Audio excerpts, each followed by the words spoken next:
या शिवसेनेचा वटवृक्ष ज्यांनी वाढवला घडवला त्या वंदनीय बाळासाहेबांना अभिवादन करत या मंचावर उपस्थित आम आदमी पक्षाचे नेते आमचे संजय दादा, या मंचावर उपस्थित सचिव आमचे संजय लाखे दादा, मंचावर उपस्थित सगळे आमचे काँग्रेस, राष्ट्रवादी काँग्रेस, शरदचंद्रजी पवार साहेब, शेतकरी कामगार पक्ष, CPI, CPM, त्यासोबतच Republican party of India Gavai गट, स्वाभिमानी रिपब्लिकन पक्षाचे, मला वाटतं आता कोणीतरी बोलत होतो मग अशी इकडे, हे सगळे आमचे मान्यवर आणि या कार्यक्रमाच्या या सभेसाठी उपस्थित राहिलेले आपण सर्व भावांनो आणि बहिणींनो, वडाळ्याशी माझं एक वेगळं नातं आहे. आता वडाळ्याशी माझं नातं आहे म्हटल्यावर तुम्हाला मोदींचे डायलॉग आठवायचं काही कारण नाही की इस जगह से तो मेरा पुराना रिश्ता है. तर असं मला काही ओढून ताणून नातं सांगायची गरज नाही, कारण या वडाळ्यामध्ये आंबेडकरी चळवळीचा ढाण्या वाघ माझा भाऊ कालकथित मनोजभाई संसारे इथे होते. काय आहे, श्रद्धाताईंच्या घरचा सगळा मंडप आणि डेकोरेशनचा बिझनेस आहे, त्यामुळे इव्हेंटसाठी लागणाऱ्या सगळ्या गोष्टी बघा तुम्ही, स्टेज, डायस, पोडियम, सगळं कसं अप टू डेट आहे. जिथल्या तिथे आल्या लगेच ते असं सगळं वर्षाव वगैरे, लगेच फटाके, आतिषबाजी, म्हणजे हे याच्यासाठी सांगितलं पाहिजे की आचारसंहितेच्या लोकांना कळावं की हा याच्यात खर्च धरायचा कारण नाही, हा त्यांचा पारंपरिक बिझनेस आहे सगळा. दादा हो, मी मगाशी मनोजभाईंचं नाव घेतलं, त्यासोबतच अजून एक दुसरी गोष्ट सांगितली पाहिजे की मी ज्या भागातून येते त्या भागातले अनेक लोक आणि माझ्या संबंधाने असणारे अनेक, म्हणजे आमचे समजा गुट्टे आहेत, आंधळे आहेत, आगाव आहेत, तिडके आहेत, मुंडे आहेत, चाटे आहेत, दैपळे आहेत, होळंबे आहेत, असे सुद्धा आमचे खूप सारे भाऊ बहीण इकडे राहणारे आहेत. त्यामुळे या सगळ्यांच्याच माझ्या फार चांगल्या ओळखी आहेत. राजे हो, वडाळा मतदारसंघ आणि या मतदारसंघातून श्रद्धाताईंना उमेदवारी देण्याची काही महत्त्वाची कारणं होती. एक, इथे आमचा कोकणातून आलेला जो सगळे आमचे भाऊ बहीण आहेत ते मोठ्या प्रमाणावर आहेत. श्रद्धाताईंची नाळ कोकणाशी जोडलेली आहे, त्यामुळे या सगळ्या भावा बहिणींचे प्रश्न नेमके काय आहेत ते त्यांना चांगले माहिती आहे. महापौर म्हणून त्यांनी स्वतः काम बघितलेलं आहे. आता आमचा पवन दादा आणि ही सगळी मंडळी पण फार छान पद्धतीने काम करत आहेत आणि ते श्रद्धाताईंच्या सोबत अगदी खांद्याला खांदा लावून काम करत असतात. एक दुसरं महत्त्वाचं कारण असं आहे की का उमेदवारी श्रद्धाताईंना द्यायची, जिकडं खोबरं तिकडं चांग भलं करणारे चिकार असतात. आपले कोळंबकर साहेब बी त्याच्यातलेच आहेत की जिकडं खोबरं तिकडं चांग भलं, म्हणजे चलती तिकडं भलती, चलत्या गाडीमध्ये बसण्यामध्ये त्यांचा हात कुणी धरू शकणार नाही. या अर्थाने त्यांना गिनीज बुकात टाकायला काय हरकत आहे की चलत्या गाडीत बसणं बी काही कुणाला जमतंय होय, त्यांना जमतंय ते चलू देत.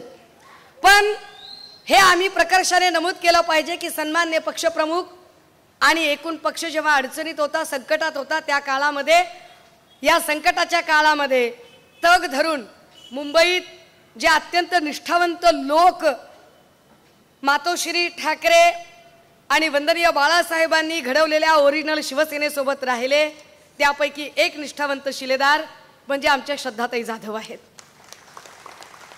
त्यामुळे या अर्थाने सुद्धा त्यांची उमेदवारी फार महत्त्वाची ठरते.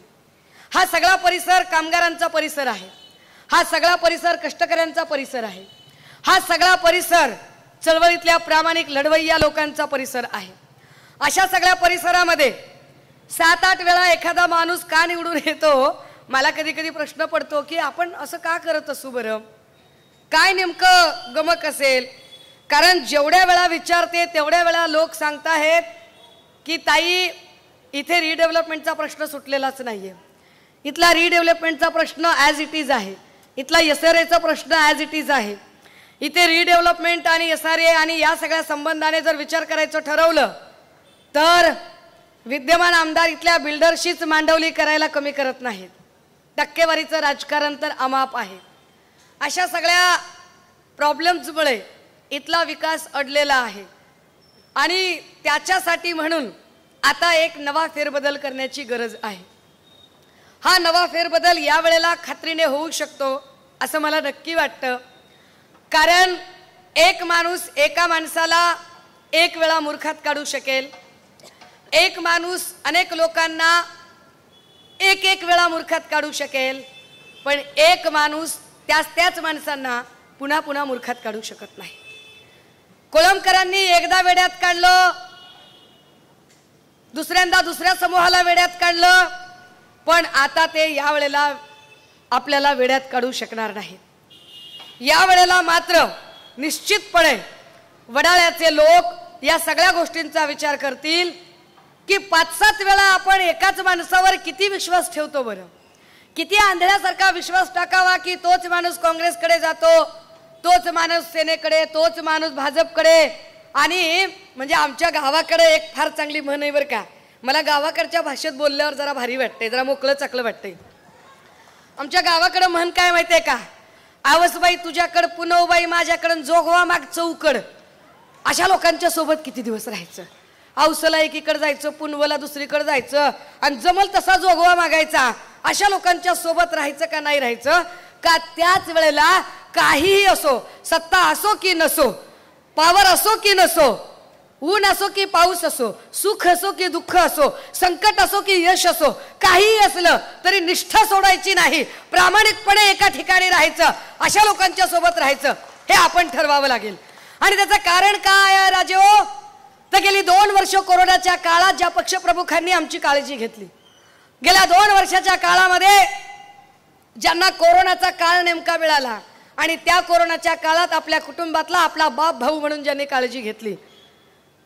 केंद्रामध्ये सरकार भाजपचं आहे, तरी सुद्धा केंद्रातलं भाजप सरकार, भारत सरकार हे मान्य करतं की कोरोनाच्या काळात भारतात जर सगळ्यात चांगलं काम कुणाचं झालं असेल तर ते महाराष्ट्रात उद्धव ठाकरे यांच्या काळात झालेलं काम आहे. कोरोनाच्या काळामध्ये भारतातला सगळ्यात मोठा सर्वाधिक लोकसंख्येच्या घनतेचा प्रदेश हा धारावीचा प्रदेश, पण सर्वाधिक चांगला जो कोरोनाचा यशस्वी पॅटर्न राबवला गेला तो धारावीत राबवला गेला, जस्ट बिकॉज ऑफ उद्धव साहेब.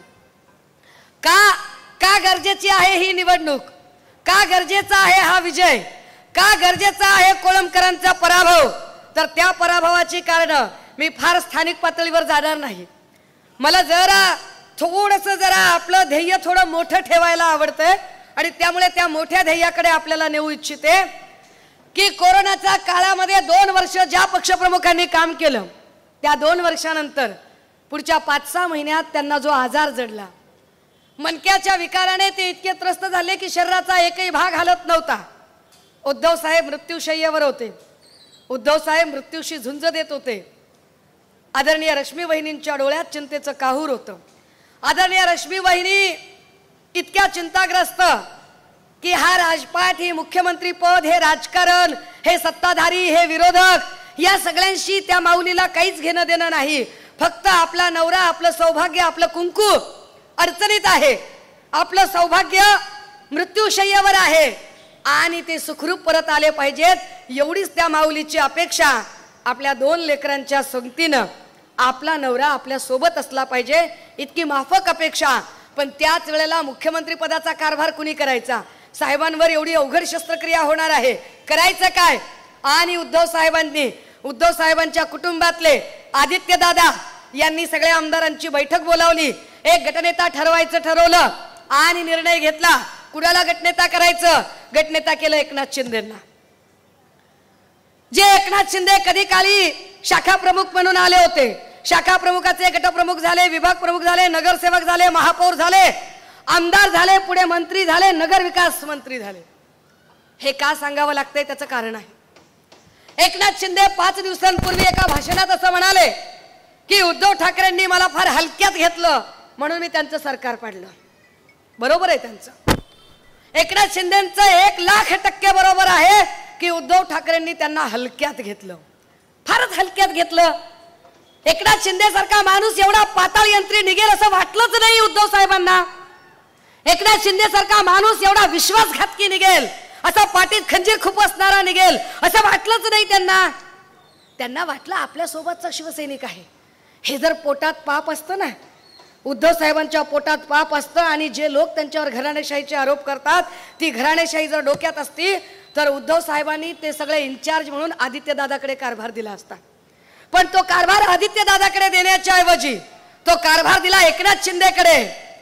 पण पुन्हा गावाकडची म्हण आठवते राजे हो, कावळ्याच्या हाती दिला कारभार आणि त्यांना हागून भरवला दरबार. कारभार दिला एकनाथ शिंदेकडे. कशासाठी दिला होता?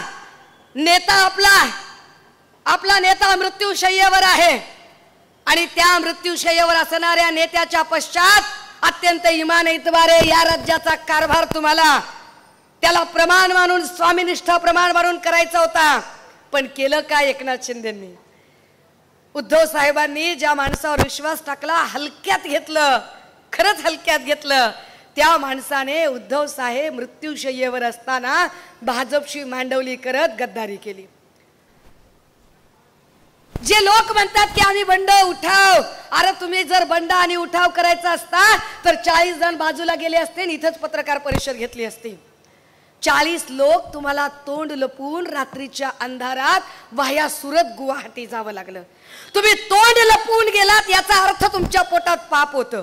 तुम्ही तोंड लपवून गेलात याचा अर्थ तुम्ही कपटी होतात, तुम्ही कारस्थानी होतात. आणि ते तोंड लपवून जाताना त्यांना मदत कोण करत होतं? देवेंद्र फडणवीस, टीम भाजपा. हे आपण नाही बोललो, हे कोण बोललं?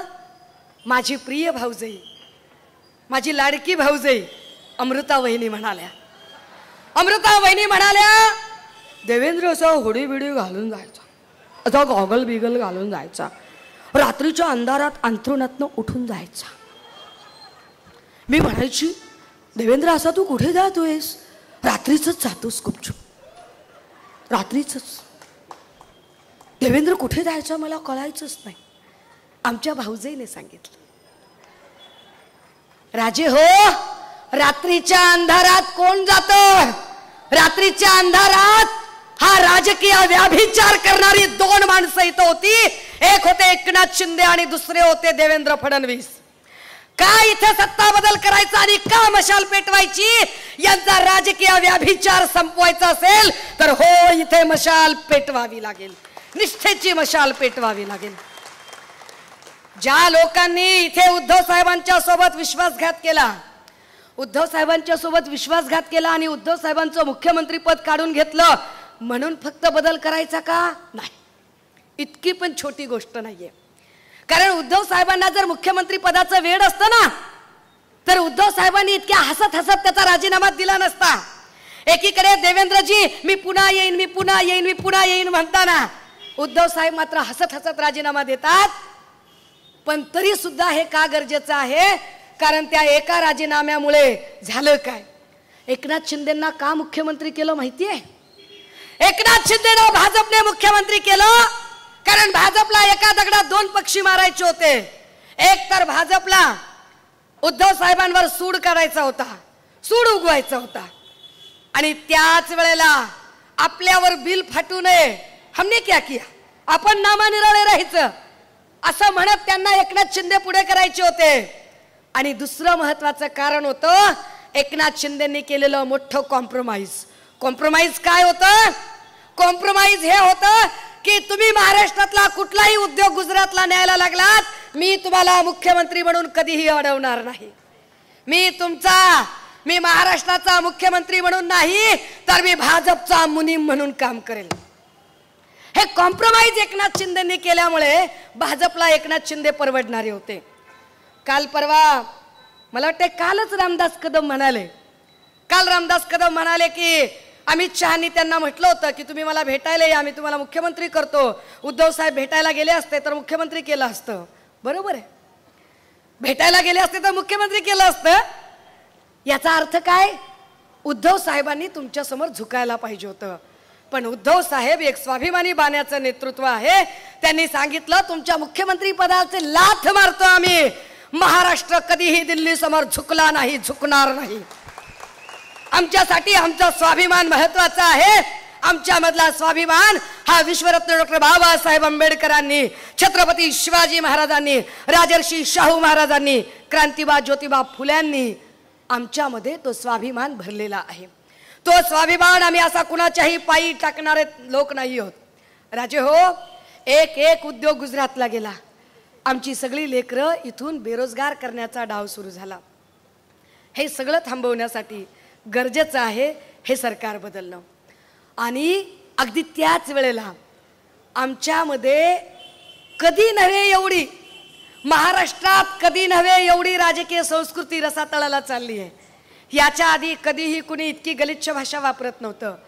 पाशा पटेल कर्जत जामखेडच्या सभेत काय बोलले तुमच्यापर्यंत पोहोचलं असेल. भाजपच्या रामचंद्रांच्या प्रचार सभेमध्ये भाजपच्या आमदार पाशा पटेलांनी काय भाषा वापरली ती भाषा तुम्ही ऐकली असेल. ही भाषा कधीही, अशी भाषा कधीही महाराष्ट्राच्या राजकारणात नव्हती. आदरणीय नेते अनिल भाऊ देसाई यांचं इथे आगमन झालेलं आहे. आम्ही सगळ्यांच्या वतीने अनिल भाऊंचं स्वागत करतो. दादा हो, तुम्ही विचार करा. माया हो, तुमचा माझा एक काळ होता. मी शाळेला जायची ना, माझी शाळा 3-4 किलोमीटर लांब होती. 4 किलोमीटर लांबीवर शाळेला जाताना माझी आई गल्लीतल्या पोरांना सांगायची, अय पोर हो, शाळेतून येता येता माझ्या लेकराला पण घेऊन या रे. आणि ती सगळी गल्लीतली जी पोरं आहेत ती आम्हाला सुरक्षितपणे घरी न्यायची सुद्धा. आता काय परिस्थिती आली, आता आपलं लेकरू पायी शाळेत जात नाही. आता परिस्थिती अशी आहे की लेकरासाठी स्कूल रिक्षा किंवा स्कूल बस करावी लागते. पण स्कूल बस जरी आली तरी लेकराला त्या शाळेत जाण्यासाठी आपण लेकराचा हात धरून खाली उतरतो, स्वतःच्या हाताने लेकराला बसमध्ये बसवतो. जोपर्यंत बस हलत नाही आपण जागचे हलत नाही. आणि लेकरू स्कूल बस मध्ये बसून गेलं जरी तरी ते सुरक्षित परत येईपर्यंत आपल्या जीवात जीव नसतो. ही परिस्थिती याच्या आधी कधीच नव्हती. माया हो, विचार करा. आमच्या घरात जर 3 वर्षाचं, 4 वर्षाचं, 5-6 वर्षाचं लेकरू असेल, अरे 10 वर्षाचं, 12 वर्षाचं जरी लेकरू असेल, आम्ही त्या लेकराच्या समोर बलात्कार हा शब्द सुद्धा उच्चारत नाही आम्ही हा शब्द. आज 3 वर्षाच्या बाळावर जर बलात्कार होत असेल तर सरकार म्हणून हे किती फेल्युअर आहेत. आणि विशेष 3 वर्षाच्या लेकरावर बलात्कार झाल्यानंतर त्याची FIR व्हावी म्हणून सुषमा अंधारे 7 तास उन्हात बसते आणि देवेंद्र फडणवीस FIR लिहून घेत नाहीत. हे सगळे जे आमचे पोलीस भाऊ थांबलेले आहेत, या सगळ्या ज्या आमच्या पोलीस बहिणी थांबलेल्या आहेत, यांच्या अंगावर वर्दी आहे पण यांना अधिकार नाहीत. हे कुठलीही FIR करून घेऊ शकत नाहीत. कारण देवेंद्र फडणवीसांनी एक घाणेरडी प्रथा इथं पाडली. खरं तर गृहमंत्री, कुठल्याही खात्याच्या मंत्र्याने आपल्या खात्याच्या कर्मचाऱ्यांचा पालक म्हणून काम केलं पाहिजे. पण गृह खातं सांभाळणाऱ्या देवेंद्र फडणवीसांनी पोलिसांचं पालकत्व स्वीकारलं नाही. या पोलिसांना कुठले अधिकारच ठेवले नाही.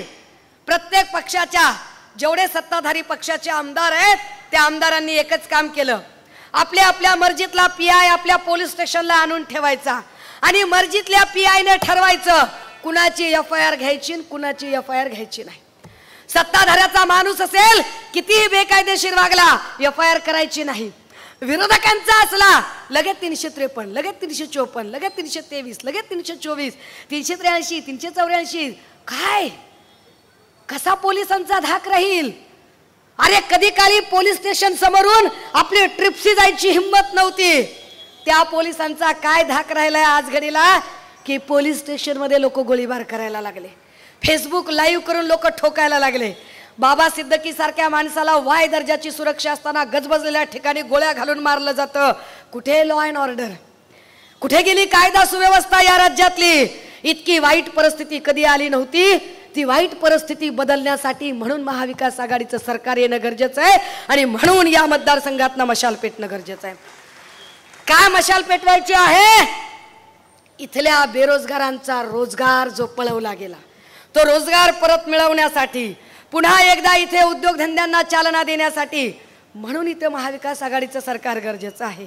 कारण या सगळ्या गोष्टींचा खानाखराबा जर कुणी केला असेल तर त्याचे सूत्रधार आहेत देवेंद्र फडणवीस आणि एकनाथ शिंदे. तुम्ही म्हणाल ताई तुम्ही कोळंबकरवर बोलत नाही, आणि तुम्ही फडणवीसांना का बरं बोलताय? आपणा स्टाईल आहे, आपणा स्टाईल आहे. आपण प्यादे धरतच नाही, आपण वजीर हाणतो. फक्त वजीर हाणला की गेम आउट. महाराष्ट्रातलं जे कपट कारस्थानाचं राजकारण झालं, या कपट कारस्थानाच्या राजकारणामध्ये सगळ्यात कपटी राजकारण जर कुणी केलं तर ते देवेंद्र फडणवीसांनी केलं. काल देवेंद्र फडणवीसांनी रवींद्र वायकरांवर एक मेहरबानी केली, क्लीन चिट दिली आहे त्यांना.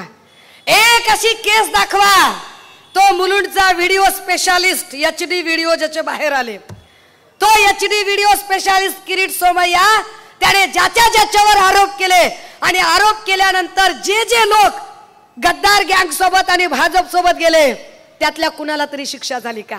सगळ्यांना क्लीन चिट मिळाल्या. याचा अर्थ असा आहे की देवेंद्र फडणवीस, किरीट सोमय्या ही सगळी गँग ब्लॅकमेलर गँग आहे. हे ब्लॅकमेल करतात लोकांना, वेगवेगळ्या केसेसची भीती दाखवतात, ब्लॅकमेल करतात, कारण यांना नेते घडवता येत नाहीत. आपण म्हणू शकतो पवार साहेबांना चाणक्य, पवार साहेबांनी नेते घडवले हो. हे दिलीप वळसे पाटील असतील, हसन मुश्रीफ असतील किंवा पवार साहेबांकडे असणारे अनेक लोक, प्रफुल्ल पटेल असतील, अजित पवार असतील, या सगळ्या लोकांना पवार साहेबांनी घडवलं. वंदनीय बाळासाहेबांनी नेते घडवले. अनंतराव अडसूळ असतील, छगन भुजबळ असतील, नारायण राणे असतील, अगदी सध्या आपल्यावर टीका करण्याचं कॉन्ट्रॅक्ट घेतलेले राज ठाकरे असतील. हा कॉन्ट्रॅक्ट आहे त्यांना, घ्या 200 जय माणसे, जोरात चाललाय कार्यक्रम. हे सगळे लोक घडवलं कुणी? वंदनीय बाळासाहेबांनी. देवेंद्र फडणवीसांनी माणसं घडवली नाही, देवेंद्र फडणवीसांनी माणसं चोरली, देवेंद्र फडणवीसांनी माणसं पळवली. भाजपा म्हणजे आज घडीला भाड्याने जमवलेली पार्टी आहे. हा कोळंबकर मूळ भाजपाई आहे का? नाही, अजिबात नाही. मी म्हणलं ना, खोबरं तिकडं चांगलं, कसली निष्ठान काय? अहो मला सांगा, जो पक्ष त्या माणसाला आमदार करतो, वार्षिक एवढ्याला करोडोचा निधी मिळण्याची ताकद देतो, तो माणूस त्या पक्षासोबत इमानदारी करत नाही, तर तुम्ही एक मत दिल्यावर तुमच्याशी इमानदारी करेल होय? हे तुम्ही ठरवायचंय चुना लावून घ्यायचा का नाही. कारण आता मी सांगून थकले, 5-7 वेळा तेच रडगाणं म्हणल्यावर काय करायचं? मावशी अक्का विचार करा पक्का, आमक्यावर महाराज शिक्कान ते रोजच लावतोय थुका. अरे किती दिवस त्यांनी थुके लावायचे ना आपण शिके मारायचे, हे बंद झालं पाहिजे राजू. आता हे सगळं नाटक बंद झालं पाहिजे. आता मशाल पेटवायची गरज आहे, आता मशाल पेटवायची गरज आहे. आणि हे लक्षात घ्या, हे लक्षात घ्या, ते जे नाटक चाललंय ना यांचं, काय कटेंगे, काय नसतंय, काय कटत नसतंय, बटत नसतंय, फटत काय नसतंय. हा अरे आमच्या इथं तिकडे आमच्या विदर्भातल्या, आमच्या मराठवाड्यातल्या आमच्या सोयाबीनला भाव द्या, कापसाला भाव द्या, शेतमालाला भाव द्या, आमच्या लेकी बाळी सुरक्षित ठेवा, बेरोजगारांना रोजगार द्या, महागाई कमी करा, संपला की विषय. पण ह्याच्यावर त्यांना बोलताच येत नाही, ह्याच्यावर एक शब्द बोलू शकत नाहीत.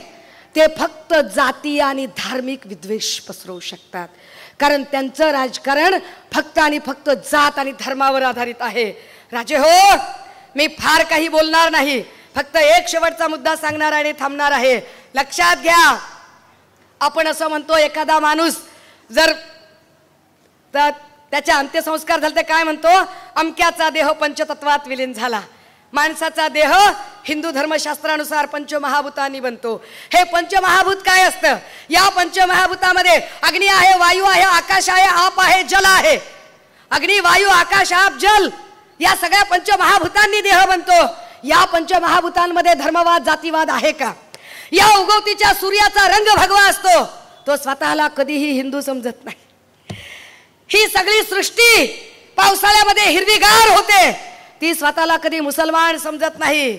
या संपूर्ण आकाशाचा आणि या अथांग सागराचा रंग निळा आहे, ते स्वतःला बौद्ध समजत नाही. अरे अगर बनाने वाले ने कुछ नहीं किया, तुमच्या माझ्यासारख्या 100 कोट किड्यांनी काय बाळगायचं? ते हे कुणी आणलं नाटक? त्यांचा प्रॉब्लेम काय माहितीये का?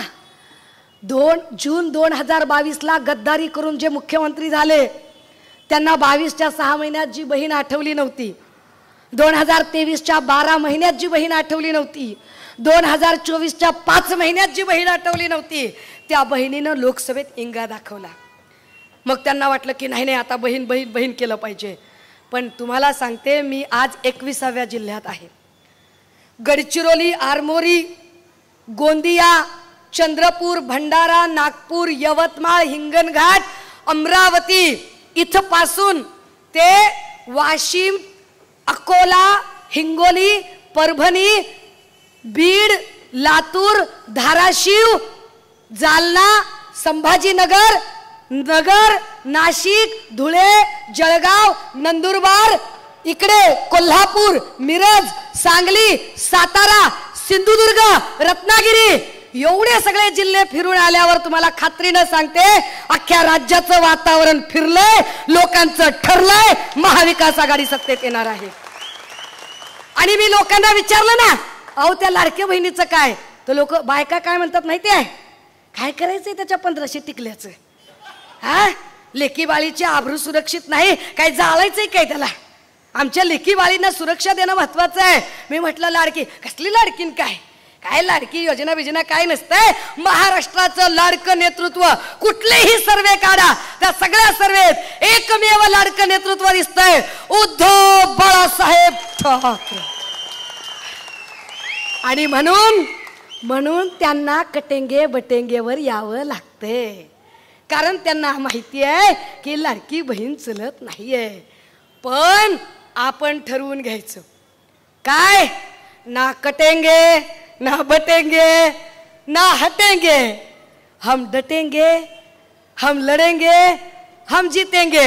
चला माझ्यासोबत एकदा जोरात म्हणूया, ना कटेंगे ना बटेंगे ना डटेंगे, हम डटेंगे, हम लढेंगे, हम जीतेंगे.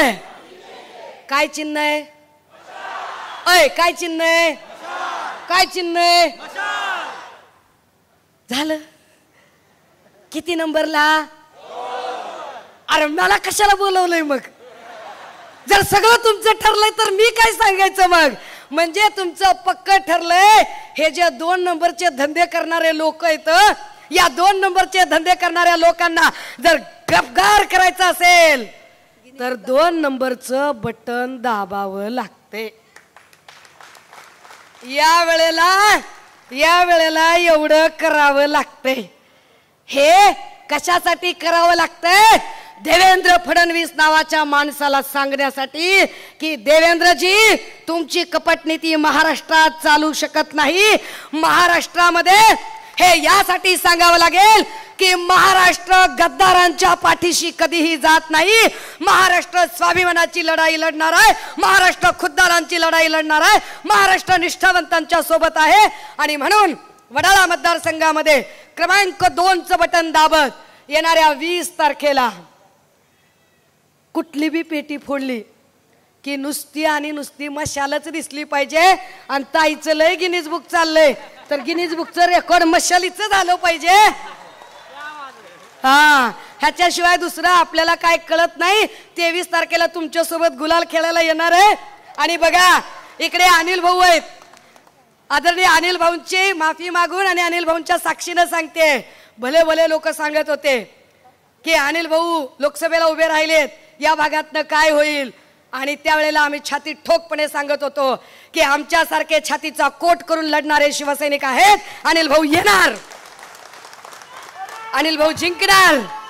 आणि तशाच पद्धतीने पुन्हा एकदा सांगते, या वेळेलाही लढणार आणि भिडणार, महाराष्ट्रात फक्त मशाल पेटणार. बळकट हातांनी, एका हातात तुतारी आणि एका हातात मशाल, दणक्यात होऊन जाऊ देत महाविकास आघाडी थांबते. आणि हो, कुणाच्याही भावना दुखवायचा काही माझं कारण नाही. तरी बी कोळंबकरचे काही खबरे खुबरे असले आणि लय त्यांचं काही जर भावना दुखावल्या असल्या तर खबरे हो, 1 हाफ बिर्याणी आणि 30 घ्या आणि नीट चिल मारा, बाकीचं काय बोलत नाही. मशाल मारूया, थांबते, रजा घेते. जय हिंद, जय महाराष्ट्र.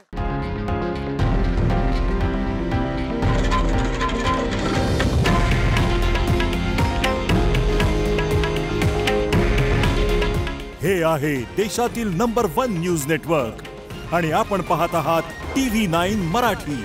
काळजी तुमची, हित महाराष्ट्राचं.